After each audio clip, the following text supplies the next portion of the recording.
நீதியின் சால்வையை தேவன் நமக்கு கொடுத்திருக்கிறார். ஹல்லேலூயா. நீதியின் சால்வை, தேவனுக்கு முன்பாக நிற்கக்கூடிய அந்த ஸ்லாக்கியத்தையும் பாக்கியத்தையும் தேவன் நமக்கு தந்திருக்கிறார். ஹல்லேலூயா. அப்ப பிதா முன்பாக நாம் போய் நிற்கும்போது, பிதா நம்ம பார்க்கும்போது நமக்குள்ள இருக்கிற அந்த பாவத்தை பார்க்கல, பாவ மனுஷனை பார்க்கல, கல்வாரி சிலுவையில சிந்தின இயேசுடைய ரத்தத்தை அவர் பார்க்கிறார். ஹல்லேலூயா. அப்ப மனுஷர்கள் நம்ம எப்படி நீதிமானா மாறுறோம்? எப்படி மாறுறோம்னா, நாவல நம்ம அறிக்கை செய்கிறோம். ஹல்லேலூயா.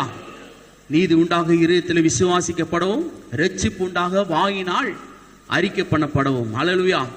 அப்ப நான் எதுவுமே செய்யாம இயேசு சிலுவையில் எனக்காக மரித்தார், என் சாபத்தை போக்கினார், என்னுடைய பாவத்தை போக்கினார், நான் அவருடைய இரத்தத்தினால் நீதிமான் மாறுகிறேன் என்று நான் விசுவாசிக்கும் போது, அதை அறிக்கை செய்யும் போது, ஒரு நொடி பொழுதுல நான் நீதிமான் என்ற ஸ்தானத்துக்கு வருகிறேன்.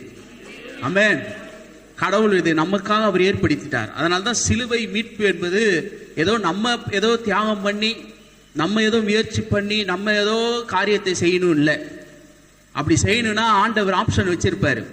நம்ம எதை செய்யணும், நம்முடைய தகுதியினாலும் நம்முடைய புண்ணியத்தினாலும் நாம் செய்கிற நற்கிரிகள் மூலமாக நாம் நீதிமான் ஆக முடியும் என்றால், இயேசு இந்த பூமியில வர வேண்டிய அவசியமே கிடையாது.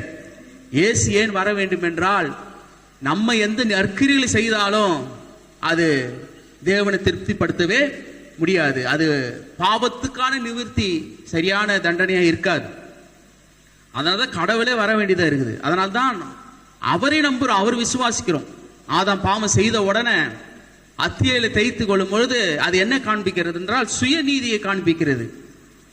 நான் பாவம் செஞ்சேன், அதுக்கு நானே ஒரு நிவர்த்தி செய்கிறேன், நானே அதுக்கு ஒரு பரிகாரத்தை செய்கிறேன் அப்படின்னு சொல்லி கர்த்தர்கிட்ட அதை சரிப்படுத்திக்கலாம் அப்படின்னு நினைக்கிறேன். இன்னைக்கு உலகத்துல கூட பாத்தீங்கன்னா அநேக மக்கள் கடவுளுக்காக நிறைய தியாகங்கள் பண்றாங்க, எவ்வளவோ தன்னை அர்ப்பணிக்கிறாங்க, என்னென்னவோ செய்யறாங்க.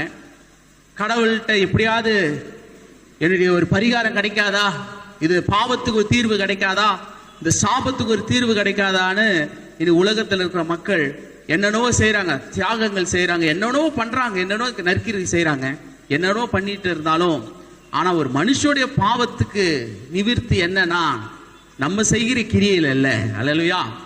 அதனால்தான் ஆதாமுக்கு ஆண்டவர் காண்பிக்கிறாரு, அவனுக்கு முன்பாக ஒரு மிருகத்தை அடித்து அதில் ஒரு தோளாடையை அவனுக்கு உடித்து விட்டு, உன்னுடைய பாவத்துக்கான நிவர்த்தி நீ செய்யறதில்லப்பா, இது நான் உண்டு பண்ண வேண்டும். அது ஆதியிலே தேவன் ஆதாம்கிட்ட காண்பித்தார். அப்ப அவர் எல்லாவற்றையும் செய்து அத்தியையில தேய்த்து